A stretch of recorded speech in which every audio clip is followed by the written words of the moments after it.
बिस्मिल्लाहिर्रहमानिर्रहीम। अज़ीज़ तलबा, आज हम आपको सेकंड वीक उर्दू के टेस्ट पेपर क्लास 7 के लिए दरख्वास्त लिखने का तरीका यहाँ पर समझाएंगे।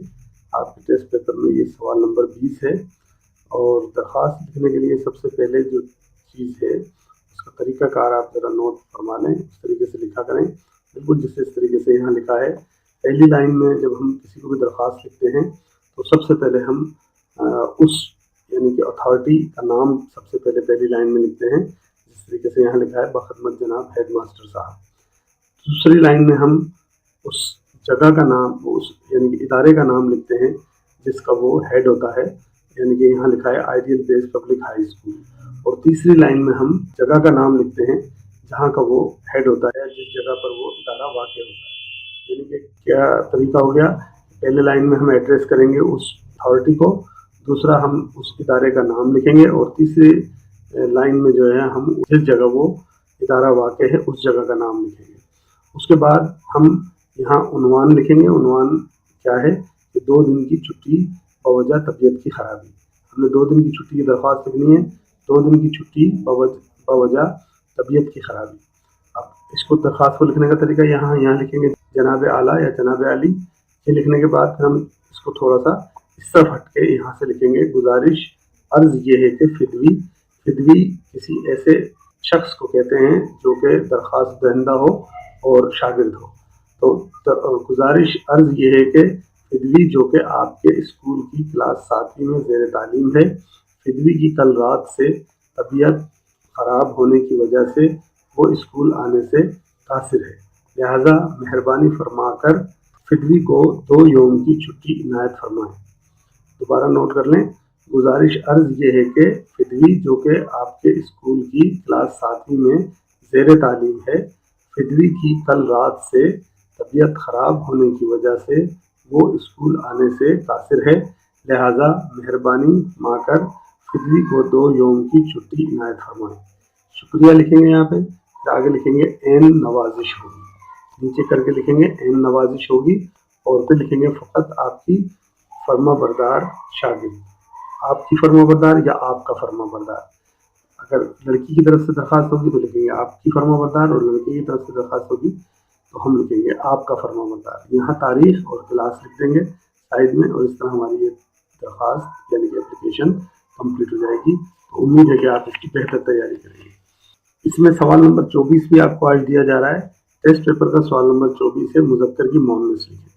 मुज़क्कर की मोहन्नस बहुत आसान होती है, जिस तरह मोहतरम की हो जाएगी मोहतरमा, लोमड़ की हो जाएगी लोमड़ी, नवाब की हो जाएगी नवाबन, मुअल्लिम की हो जाएगी मुअल्लिमा, रंडवा की हो जाएगी बेवा, मोर की हो जाएगी मोरनी, बिल्ला की हो जाएगी बिल्ली, बकरा की हो जाएगी बकरी, शेर की हो जाएगी शेरनी और भैंसा की हो जाएगी भैंस।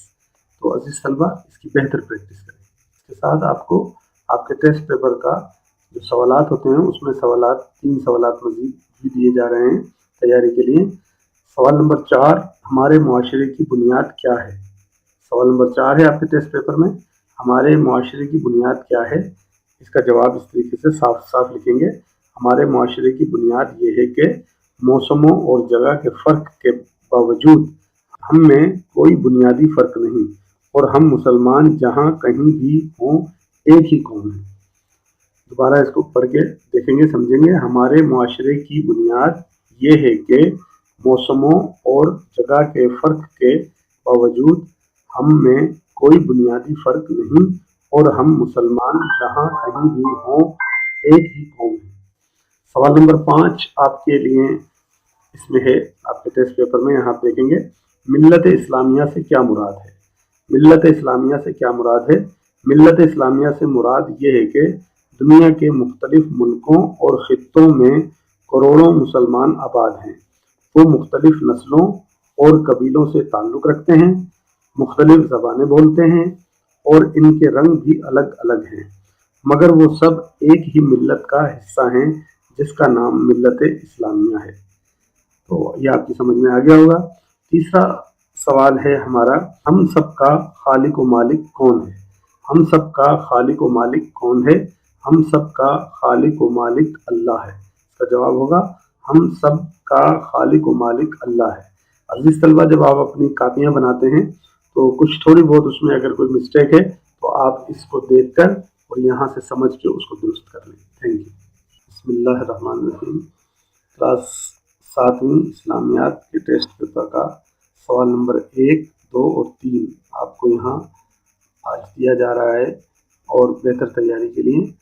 सवाल नंबर 1 है, अमर बिल मारूफ व नही अनिल मुनकर के हवाले से हज़रत आयशा सिद्दीक़ा रज़ी अल्लाह तआला अन्हा ने क्या फरमाया?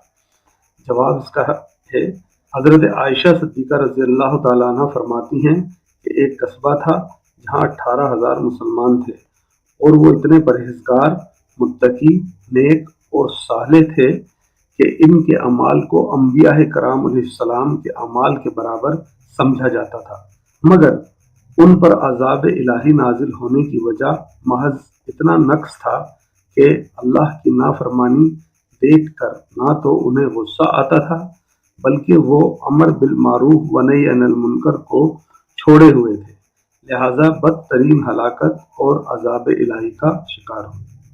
तो इसको आप दुरुस्त कर लेंगे। अगर आपकी कापी में कोई गलती है तो इसको यहाँ से देखकर आप दुरुस्त कर लेंगे। सवाल नंबर 2 है, दोज़ख की आग से आज़ादी किसके लिए लिख दी जाती है? दोज़ख की आग से आज़ादी किसके लिए लिख दी जाती है? इसका जवाब है, आप सल्लल्लाहु अलैहि वसल्लम का फरमान है कि जो आदमी 7 बरस तक अल्लाह की रज़ा के लिए अजान देता है इसके लिए दोज़ख की आग से आज़ादी लिख दी जाती है।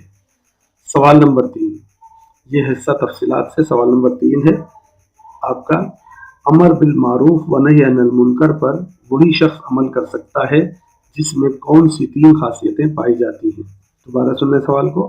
अमर बिल मारूफ व नही अनिल मुनकर पर वही शख्स अमल कर सकता है जिसमें कौन सी 3 खासियतें पाई जाती हों? इसका जवाब इस तरह लिखेंगे, अमर बिल मारूफ व नही अनिल मुनकर पर वही शख्स अमल कर सकता है जिसमें ये 3 खासियतें पाई जाती हैं। नंबर 1, जिस बात का हुक्म करता हो इसका इल्म भी रखता हो। 2 नंबर पे है, जिस बुरी बात से मना करता हो उसको अच्छी तरह जानता हो। नंबर 3, और जो कुछ भी कहे नरमी और आहिस्तगी से कहे ताकि असरअंदाज हो सके। अजीज तलबा, सवाल नंबर 4 है इसका इस्लामियात का, वो कुछ इस तरह है, अजान के फ़वाइद बयान करें। अजान के फ़वाइद बयान करें। अजान के फ़वाइद एक हेडिंग देंगे और उसके बाद उसका जवाब इस तरह लिखेंगे। जवाब, अजान की आवाज़ सुनकर जब नमाजी मस्जिद की तरफ नमाज के लिए जाता है तो इसकी ज़िंदगी में ना सिर्फ नज़्म व ज़ब्त पैदा होता है बल्कि अल्लाह ताला से फर्मा बरदारी के जज्बात भी पुख्ता होने लगते हैं। अजान के अल्फाज मुसलमान के ईमान को ताज़ा करते हैं और बंदगी का एहसास दिलाते हैं। बिस्मिल्लाहिर्रहमानिर्रहीम। क्लास 7 सोशल स्टडी का टेस्ट पेपर के मुताबिक इसका सवाल नंबर 7 आपके टेस्ट पेपर पर कुछ ऐसे है, हु डिस्ट्रॉयड बगदाद। डिस्ट्रॉयड कहते हैं तबाह कर देने को, और हु माने किसने। डिस्ट्रॉयड बगदाद, बगदाद को किसने तबाह किया? मंगोल्स डिस्ट्रॉयड बगदाद, मंगोलों ने बगदाद को तबाह बर्बाद कर दिया था। सवाल नंबर 8 है इसमें, which Mughal empire gave the British trade permits. Trade permits का मतलब होता है तिजारत करने के जो लाइसेंस होते हैं या तिजारत करने की जो इजाज़तनामा होता है उसको ट्रेड परमिट कहते हैं। तो व्हिच माने कौन से मुगल एम्पायर बादशाह ने गेव दिए थे द ब्रिटिश ट्रेड परमिट्स, बरतानिया को तिजारती इजाज़तनामे। तो इसका जवाब इस तरह होगा, दे ऑब्टेन्ड, उन्होंने हासिल किए थे, ट्रेड परमिट्स, तिजारत के इजाज़तनामे, from the Mughal empire, Mughal बादशाह जहांगीर एंड शाहजहां, जहांगीर और शाहजहां से। दोबारा कर लेंगे, दे ऑब्टेन्ड, ऑब्टेन्ड माने हासिल कर लिए, उन्होंने हासिल किए ट्रेड परमिट्स, तिजारत के इजाज़तनामे, from the Mughal empire, Mughal बादशाह जहांगीर और शाहजहां से। सवाल नंबर 9 आपके पास टेस्ट पेपर का सोशल स्टडी में वो है, when the British prime minister mister Attlee declared the end of the British rule over India. When the British prime minister mister Attlee declared the end of the British rule over India.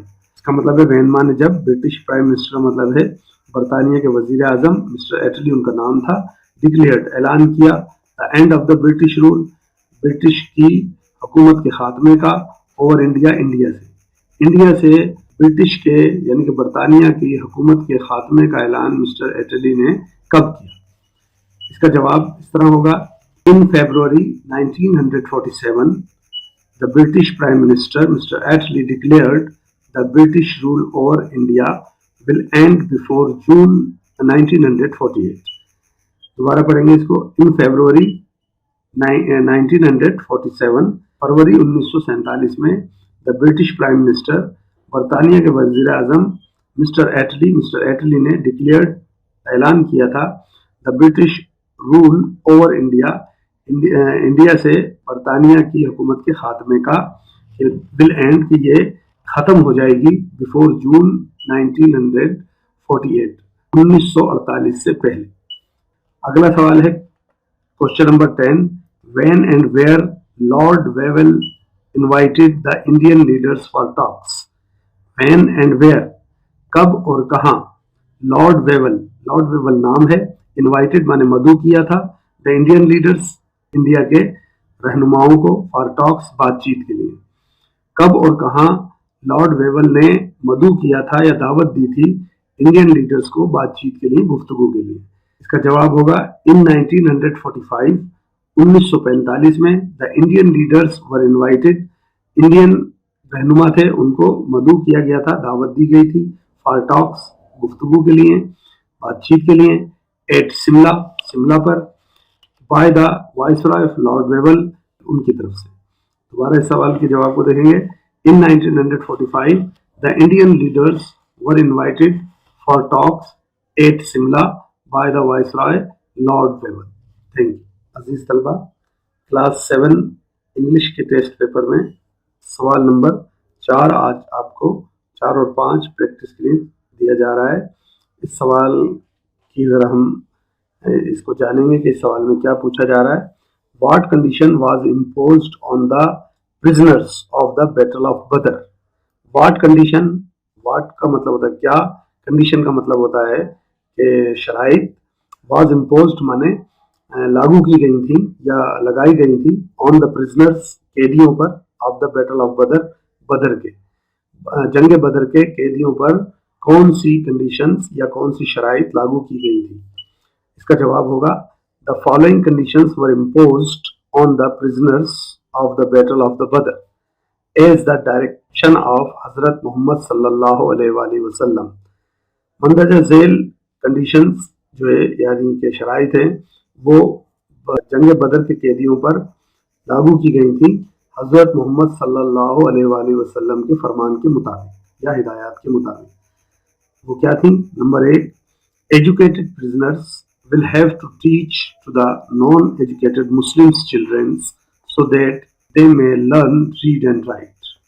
Educated prisoners यानी कि पढ़े लिखे जो कैदी थे उनके ऊपर ये लागू किया गया था कि will have to teach, कि उनको पढ़ाना होगा, the non-Muslims educated children को, जो non-educated मुसलमानों के बगैर पढ़े लिखे जो बच्चे थे उनको पढ़ाना होगा ताकि वो पढ़ना और लिखना आसानी से सीख सकें। दूसरी कंडीशन यानी कि दूसरी शर्त ये थी कि प्रिजनर्स वर टोल्ड दैट, कि कैदियों से ये कहा गया था दैट के after the completion of this condition, कि इस शर्त के इख्तिताम पर दे वुड गेट फ्रीडम, उनको आज़ाद कर दिया जाएगा। क्लास 7 में टेस्ट पेपर में क्वेश्चन नंबर 5 जो वो है, हु वाज शाह वलीउल्लाह? शाह वलीउल्लाह कौन थे? Who was Shah Waliullah? शाह वलीउल्लाह कौन थे? तो इसका जवाब होगा, हजरत Shah Waliullah was one of the greatest Muslim scholar and reformers. हजरत शाह वलीउल्लाह एक बहुत ही अजीम मुसलमान स्कॉलर और रिफॉर्मर्स यानी कि किसी चीज को नया करके बनाने वाले थे और ये बहुत मशहूर थे। सवाल नंबर 23 है आपके टेस्ट पेपर पर, वो है right the opposites of the following words. कुछ लफ्ज दिए हैं आपको, इसके आपने मुतजाद यानी कि जिद अपोजिट्स बनाने हैं। पहला लफ्ज है ऑलवेज, ऑलवेज का अपोजिट होगा नेवर। एंजल माने होता है फरिश्ता और डेविल, डेविल माने शैतान। चीप माने सस्ता और एक्सपेंसिव माने महंगा, स्वीट माने मीठा और बिटर माने कड़वा, वेट माने गीला और ड्राई माने खुश्क, एक्सपोर्ट माने बाहर भेजना, इंपोर्ट माने बाहर से अंदर मंगवाना, जूनियर जूनियर माने छोटा, सीनियर सीनियर माने बड़ा, फॉरेन फॉरेन माने बैरून मुल्क और डोमेस्टिक डोमेस्टिक माने घरेलू, हेल हेल माने जहन्नुम, हेवन हेवन माने जन्नत, हंग्री हंग्री माने भूखा, थर्स्टी थर्स्टी माने प्यासा। क्वेश्चन नंबर 18 है आपकी इस टेस्ट पेपर पर क्लास 7वीं के, वो एप्लीकेशन से मुतालिक है। Write an application to your school principal for 2 days leave due to the illness. बीमारी के लिए बीमारी की वजह से 2 दिन की दरख्वास्त लिखनी है। उसका तरीका भी उसी तरह उर्दू की तरह है। To the head masters ideal base public high school, Lal quarters, Hyderabad, Sindh. Subject 2 days leave due to illness, 2 दिन की दरख्वास्त है आपकी बीमारी की वजह से। Respected sir, with due respect, I beg to say that I am suffering from fever since last night. With due respect, आपकी इज्जत और तकरीम का ख्याल रखते हुए, I beg to say, मैं आपसे ये कहना की इल्तिजा करता हूँ, that के I am suffering from fever, कि मुझे पिछली रात से बुखार में मुब्तला हूँ, so I am not able to attend the class, इसलिए मैं क्लास अटेंड नहीं कर सकता। काइंडली मेहरबानी करके grant me leave for 2 days, मुझे 2 दिन की छुट्टी की इजाज़त दे दें। I shall be very thankful to you, मैं आपका बहुत ही शुक्रगुजार रहूँगा। थैंक यू, बहुत शुक्रिया आपका। यूएस एविडेंटली आपका शागिर्द यहाँ पे नाम लिख देंगे, फादर नेम, क्लास लिख देंगे अपनी और आगे डेट लिख देंगे। तो इस तरह ये आपकी एप्लीकेशन कंप्लीट हो जाएगी। बहुत साफ साफ लिखने की कोशिश करेंगे। क्लास 7 इंग्लिश का ग्रामर का सवाल नंबर 5 है आपके टेस्ट पेपर के मुताबिक। वो सवाल है, complete the sentences by using predicate of the following. Predicate उस हिस्से को कहते हैं जो हमारा एक जुमले में सब्जेक्ट, ऑब्जेक्ट और वर्ब के अलावा जो एक जुमले का हिस्सा होता है, जो इजाफी होता है, जिसको हम कहीं भी रख सकते हैं और कहीं भी लगा सकते हैं, उसको प्रेडिकेट कहते हैं। तो इसको हम देखेंगे कि इन प्रेडिकेट को कहाँ कहाँ में हम यूज करेंगे। तो ही इज माई ब्रदर, ही के साथ हम लिखेंगे इज माई ब्रदर। दे के साथ हम द बॉय के साथ हम लिखेंगे is driving a car, the boy is driving a car.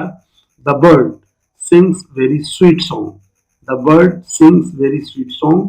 My father is a government officer, my father लिखेंगे खाली जगह में is a government officer.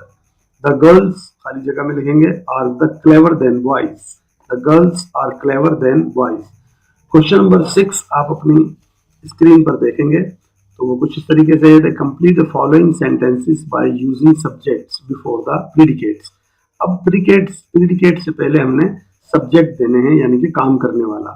तो हम देखेंगे फ्लाई हमारा जो है वो वर्ब है, तो उससे पहले अगर हमने सब्जेक्ट देना है तो हम बर्ड्स लिखेंगे। बर्ड्स फ्लाई यानी कि परिंदे उड़ते हैं, यानी कि उड़ने का काम परिंदे करते हैं, तो हम बर्ड्स जो है सब्जेक्ट यहाँ लिख देंगे। इसके बाद हम प्रेडिकेट पढ़ते हैं तो है गिव्स मिल्क, तो कौन दूध देता है, तो यहाँ गाय लिख देंगे, यानी कि द काउ गिव्स मिल्क, गाय दूध देती है। इससे अगला तीसरा हमारा जुमला है फाइट ईच अदर, एक दूसरे से लड़ा। कौन लड़े, एक दूसरे से लड़े, कौन, बॉयज, तो हम बॉयज लिख देंगे, बॉयज फाइट ईच अदर, तो लड़के एक दूसरे से लड़े। फिर इसके बाद हम देखते हैं कि सवाल ये चौथा जुमला है हमारा, ही और शी, मतलब कुछ भी हम लगा सकते हैं इधर, क्योंकि आगे लिखा था वर्क हार्ड। वर्क हार्ड कोई भी कर सकता है, शी भी कर सकता है और ही भी कर सकता है, तो ये इसका सब्जेक्ट हो जाएगा। 5वें जुमले में बार्क्स लिखा है, भौंकता है, भौंकता है, तो हम लिखेंगे डॉग, क्योंकि कुत्ता भौंकता है, तो लिख देंगे द डॉग, ये हमारा इसका सब्जेक्ट हो जाएगा। आगे आप देखेंगे question number 10, make the following sentences into negative. हमने नीचे दिए गए तमाम जुमलों के नेगेटिव यानी कि इनकारिया जुमले बनाने हैं। पहला जुमला है आई एम अ गर्ल, मैं एक लड़की हूँ, तो हम इसका एम के बाद यहाँ नॉट लगा देंगे, तो हो जाएगा I am not a girl, मैं लड़की नहीं हूँ।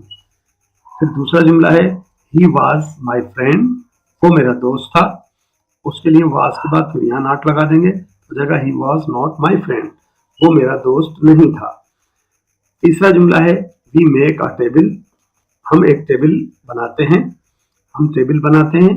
और इसी तरह क्योंकि ये मेक है तो इसमें हमारा ये प्रेजेंट डेफिनेट टेंस का जुमला है, तो हम वी के बाद डू नॉट लगा के इसका वर्ब वही रखेंगे और इस तरीके से हम इसका बनाएंगे नेगेटिव।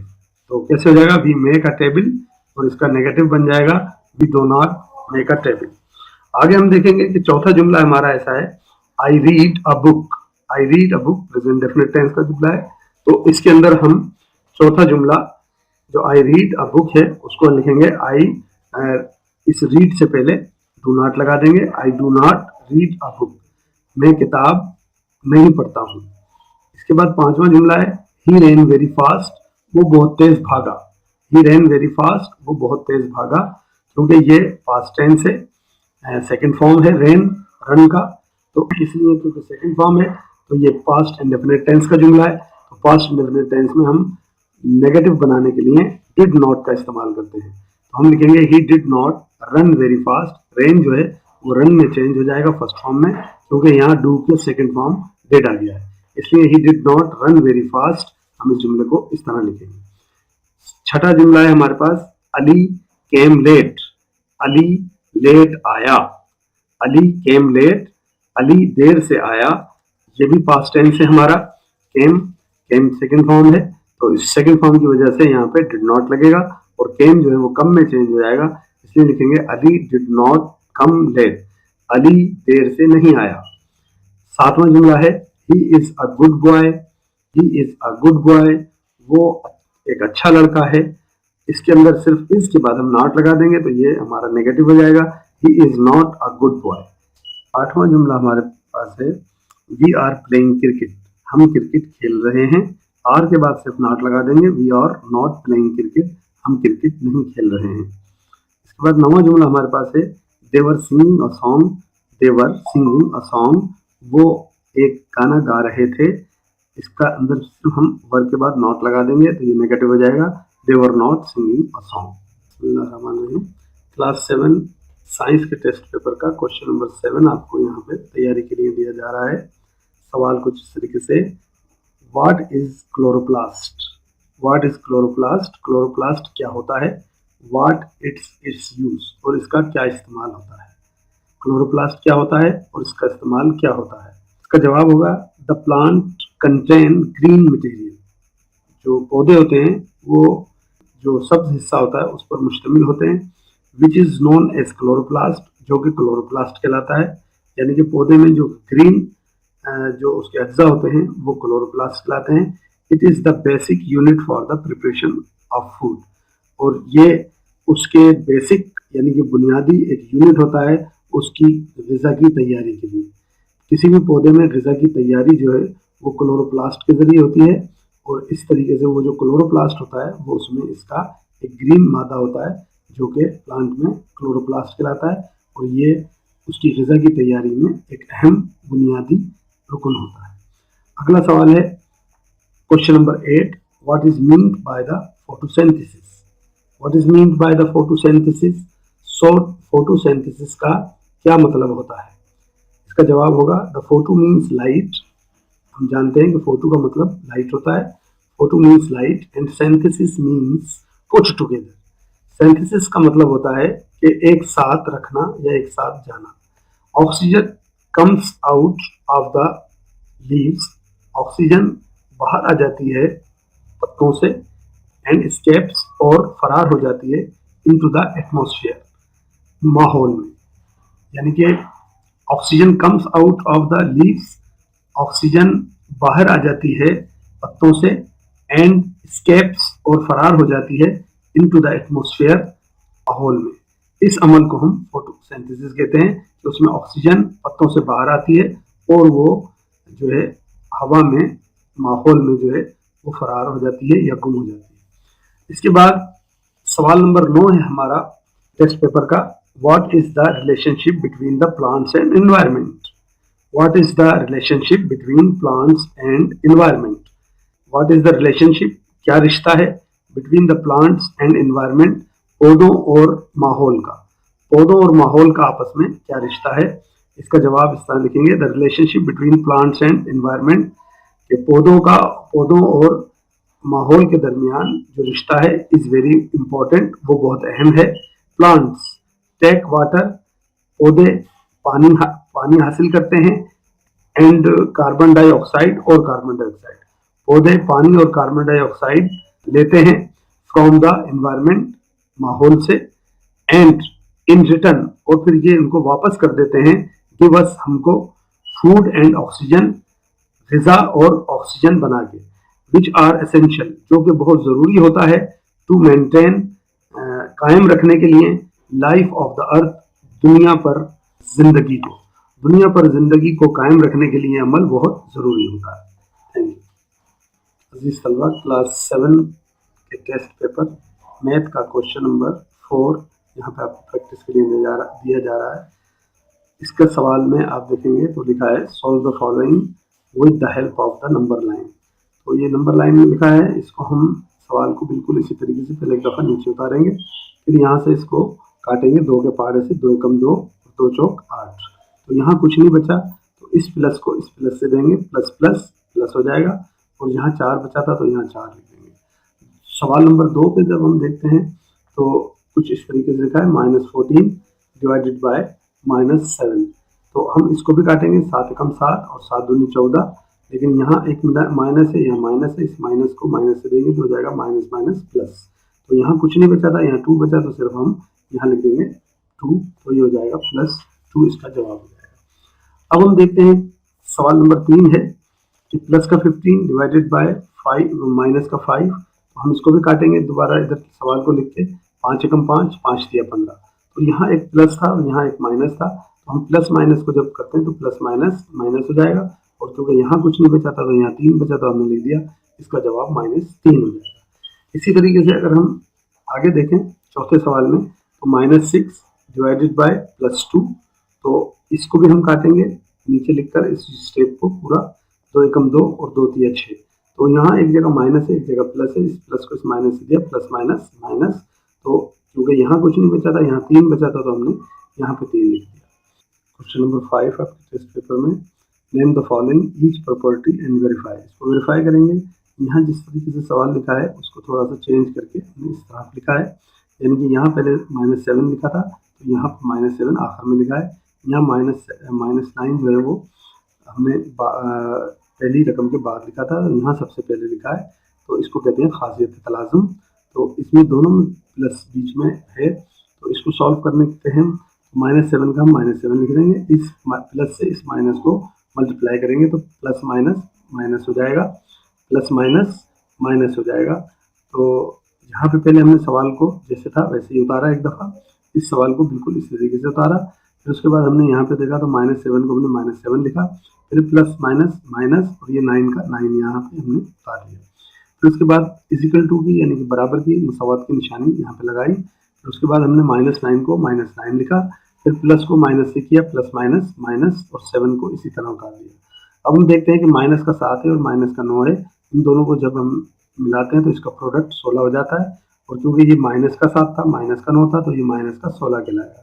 इसी तरीके से यहाँ पे भी माइनस का 9 और माइनस का 7 है, तो इसकी भी प्रोडक्ट माइनस का 16 हो जाएगी। तो हम देखते हैं कि दोनों तरफ से -16 और -16 बराबर है। इसी तरीके से क्वेश्चन नंबर 2 पर जब हम आएंगे तो वहाँ पे हम देखते हैं कि प्लस का 11 है और माइनस का 12 है, बीच में मल्टीप्लाई का निशान है, और इस तरह हमने इसकी जगह बदल दी है, पहले -12 लिख दिया और बाद में प्लस जो है वो 11 लिखा है, यहाँ भी मल्टीप्लाई का निशानी है, यहाँ भी मल्टीप्लाई का निशानी है। तो अब ये क्योंकि मल्टीप्लाई होगा तो हम इसको प्लस को माइनस से करेंगे, लेकिन पहले जिस तरह का सवाल लिखा था उसी तरह एक दफ़ा इस स्टेप को इस तरह उतार लिया, फिर प्लस को माइनस से हमने मल्टीप्लाई किया, प्लस माइनस हो गया माइनस हमारा, और 11 को 12 से ज़रब दिया तो हो गया 132, 11 12 132। फिर हमने इक्वल टू यानी कि बराबरी यानी कि मसावत का निशान यहाँ लगाएंगे। उसके बाद फिर हम इसको भी करेंगे, तो माइनस को प्लस से देंगे तो प्लस माइनस माइनस हो जाएगा, और फिर इसको भी 12 को 11 से देंगे तो 132 हो जाएगा।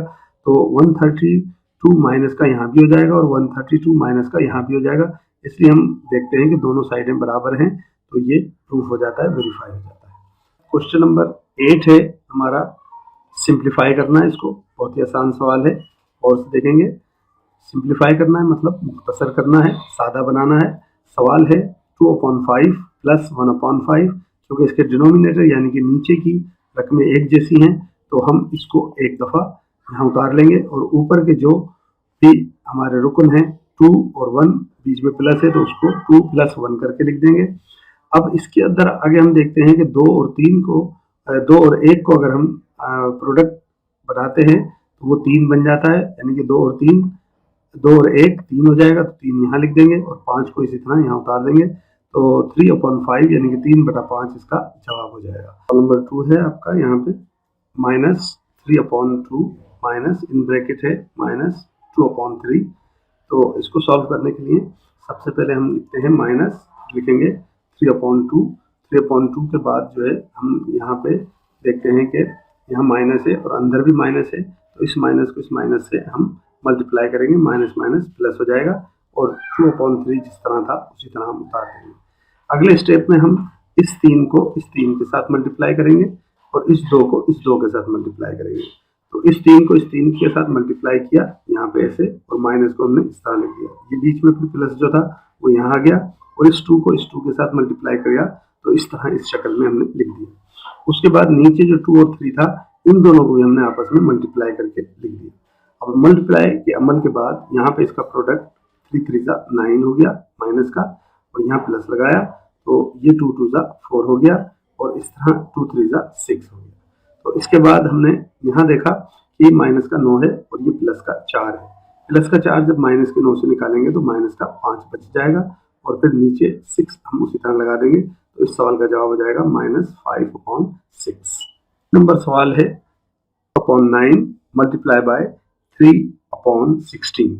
तो वेरी सिंपल, बहुत आसान सवाल है। इस सवाल को पहले एक दफ़ा हमने जिस तरीके से ऊपर दिया था सवाल उतारा, फिर उसके बाद हमने यहाँ पे इस 3 से इस 9 को काटा, 3 एकम 3 और 3 तिया 9, और इस 4 से 16 को काटा, 4 एकम 4, 4 चौक 16। तो ऊपर जब हम देखते हैं तो यहाँ भी एक रह गया, यहाँ भी एक रह गया, इसको जब इससे मल्टीप्लाई करेंगे तो 1 1 1 हो जाएगा, और ये 3 को 4 से ज़रब देंगे, 3 चौक 12 यानी कि 3 4 12 हो जाएगा, 3 4 12, तो 1/12 हमारा ये आंसर हो जाएगा इस क्वेश्चन में। इसके बाद हम अगला सवाल 4 नंबर सवाल देखते हैं, तो वो है 4/5 divided by 3/5। 4/5 divided by 3/5 solve करेंगे। पहले सवाल को उसी तरीके से उतार लिया एक दफ़ा, फिर हमने ये देखा क्योंकि ज़रब और तकसीम एक दूसरे का उलट अमल होता है, तो हमने यहाँ पे डिवीजन का निशान ख़त्म करके यहाँ मल्टीप्लिकेशन का निशान लगाया, और इसकी जो रकम थी उसको उलट दिया, यानी कि 5 ऊपर कर दिया और 3 को नीचे कर दिया, तो हम इसको डिवीजन से मल्टीप्लाई में ले आए। फिर इसके बाद जब हमने देखा तो यहाँ पे 5 इस 5 से कैंसिल हो रहा है, तो इसको 5 एकम 5 5 एकम 5 हम कैंसिल कर देंगे, और उसके बाद हमने देखा कि ऊपर 4 रह गया और नीचे 3 रह गया, क्योंकि यहाँ 1 रह गया तो ये हो गया 4 एकम 4, और यहाँ 1 रह गया तो ये हो गया 3 एकम 3। तो 4/3 हमारा यहाँ पे, यानी कि 4/3 यहाँ पे हमारा प्रोडक्ट आया।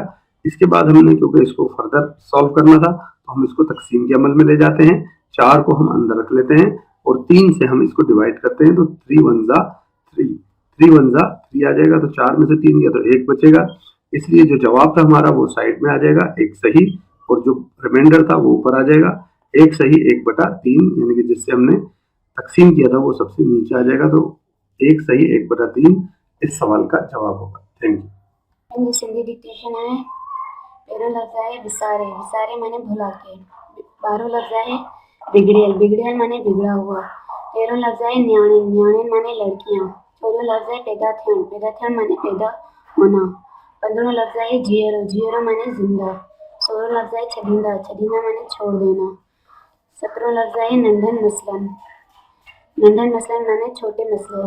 18 लफ्ज़ है हलंदियूं, हलंदियूं माने चलते। 19 लफ्ज़ है नबी बणाए, नबी बणाए माने नबी बनाया। 20 लफ्ज़ है मोकिलियो, मोकिलियो माने भेजा। 21 लफ्ज़ है हिकबे, हिकबे माने एक साथ। 22 लफ्ज़ है रत जा प्यासा, रत जा प्यासा माने खून के प्यासे। 24 लफ्ज़ है भाव बणजी, भाव बणजी माने भाई बनकर। 14 लफ्ज़ है करण लगा माने करने लगे।